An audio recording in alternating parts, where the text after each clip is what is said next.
நம்மள நிறைய பேருக்கு டீ குடிக்கும்போது ரொம்பவே ரிஃப்ரெஷிங்காக ஃபீல் ஆகும்.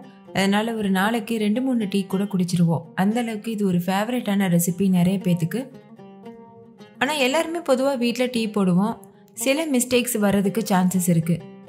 டீ குடிக்கிறவங்க ரொம்ப டிகாஷன் ஜாஸ்தி ஆயிடுச்சுன்னு சொல்லுவாங்க, இல்லை டிகாஷன் ரொம்ப கம்மியாக இருக்குன்னு ஃபீல் பண்ணுவாங்க.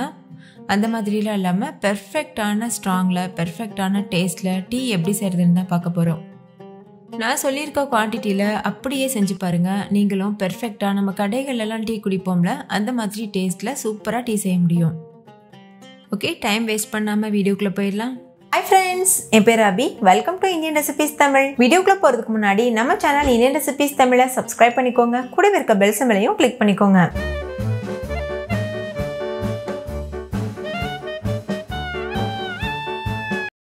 ஃபஸ்ட் இந்த ரெசிபி பண்ணுறதுக்கு ஒரு இடி உரல் எடுத்துக்கோங்க. பாருங்கள், இந்த மாதிரி நம்ம இஞ்சிலாம் தட்டுறதுக்கு வச்சுருப்போம்ல, அதில் ஒரு 4-5 ஏலக்காய் சேர்த்துக்கோங்க.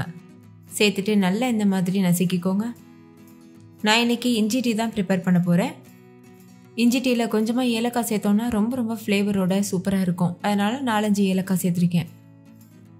அடுத்து இது கூட 2 சின்ன துண்டு இஞ்சி சேர்த்துக்கோங்க. பாருங்கள், இந்த அளவு கரெக்டாக இருக்கும்.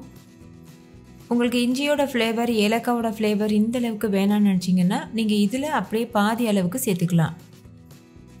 எனக்கு ரொம்ப இஞ்சியோடைய ஃப்ளேவரும் ஏலக்காவோட ஃப்ளேவரும் பிடிக்குன்றதுனால நான் அதிகமாக சேர்த்துருக்கேன். இப்போ இந்த இஞ்சியையும் நல்லா நசுக்கிக்கோங்க. நசுக்கினதுக்கப்புறமா இதை அப்படியே எடுத்துகிட்டு ஒரு உரமாக வச்சுக்கோங்க. இப்போ ஒரு அடிகனமான டீ பேன் வச்சுக்கோங்க. அதில் 3/4 கிளாஸ் அளவுக்கு தண்ணி சேர்த்துக்கோங்க. நான் இந்த கிளாஸில் 2 கிளாஸ் அளவுக்கு டீ செய்ய போகிறேன். அதுக்கு இந்த அளவுகள் பெர்ஃபெக்டாக இருக்கும். இப்போ இந்த தண்ணியோட நம்ம நசுக்கி வச்சுருக்க இஞ்சி அதுக்கப்புறமா ஏலக்காய் 2 சேர்த்துக்கோங்க. அடுத்து இந்த தண்ணியிலேயே நம்ம சர்க்கரையும் சேர்த்துக்கணும். 2 கிளாஸ் டீக்கு நான் 2 டீஸ்பூன் அளவுக்கு சர்க்கரை சேர்த்துக்கிறேன்.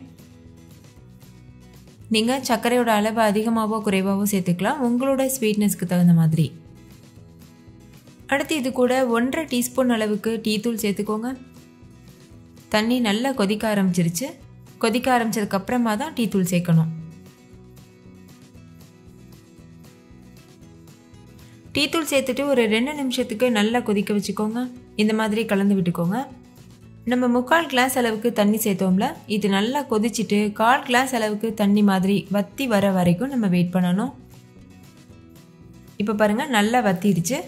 இந்த ஸ்டேஜில் இது கூட காய்ச்சி ஆற வச்ச பால் சேர்த்துக்கோங்க. எந்த கிளாஸில் தண்ணி எடுத்தோமோ அதே கிளாஸில் 2 கிளாஸ் அளவுக்கு காய்ச்சி ஆற வச்ச பால் சேர்த்துக்கோங்க. பால் காய்ச்சும் போது தண்ணி கொஞ்சம் கூட சேர்க்காம காய்ச்சி எடுத்து வச்சுக்கோங்க. ஏன்னா நம்ம டிகாசன் செய்கிறதுக்கும் தண்ணி சேர்த்துருக்கோம். டீ ரொம்ப தண்ணியாக இருந்ததுனாலும் டேஸ்ட் கம்மியாக தான் இருக்கும். பால் சேர்த்து நல்லா மிக்ஸ் பண்ணிக்கோங்க. இப்போ இது ஒரு 2 நிமிஷத்துக்கு நல்லா கொதிக்கட்டும். அப்போ தான் அந்த டிகாஷன் பாலில் நல்லா இறங்கி வரும். இடையிடையில் இந்த மாதிரி கலந்து விட்டுட்டே இருங்க. அவ்வளோதான், இப்போ 2 நிமிஷத்துக்கு நல்லா கொதிச்சிருச்சு. இந்த ஸ்டேஜில் ஃபைனலாக ஒரு 2 கிராம்பு மட்டும் சேர்த்துக்கோங்க. இந்த கிராம்பு சேர்க்கறதுனால நல்ல ஒரு ஃப்ளேவர் கொடுக்கும். ஒருவேளை உங்களுக்கு கிராம்பு வாசனை பிடிக்கலைன்னா நீங்கள் ஸ்கிப் பண்ணிடலாம். கிராம்பு சேர்த்ததுக்கப்புறமா ஒரு கொதி வரட்டும். வந்ததுக்கப்புறமா ஸ்டவ் ஆஃப் பண்ணிவிட்டு நம்ம இதை வடிகட்டிட்டு சர்வ் பண்ணிடலாம். இப்போ நல்லா கொதிச்சிருச்சு. இப்போ ஒரு பாத்திரத்தில் சன்னி வச்சுக்கோங்க. இதில் நம்ம டீயை வடிகட்டிக்கலாம். வடிகட்டிட்டு 2-3 டைம் நல்லா ஆற்றிக்கோங்க. நுர வர ஆற்றிக்கோங்க. ஆற்றிட்டு நம்ம சர்வ் பண்ணிடலாம். அவ்வளோதான், பெர்ஃபெக்டான டீ சூப்பராக தயாராகிடுச்சு.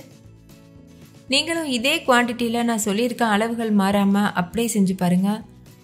வீட்டில் இருக்க எல்லோரும் என்ஜாய் பண்ணி சாப்பிடுவாங்க. ஓகே ஃப்ரெண்ட்ஸ், இந்த டீ ரெசிபி உங்கள் எல்லாருக்கும் ரொம்ப பிடிச்சிருந்தா லைக் பண்ணுங்கள். உங்கள் ஃப்ரெண்ட்ஸ் கூடவும் ஷேர் பண்ணுங்கள். நீங்களும் செஞ்சு பார்த்துட்டு டேஸ்ட் எப்படி இருந்ததுன்னு கமெண்ட்டில் சொல்லுங்கள். தேங்க்யூ, பாய்.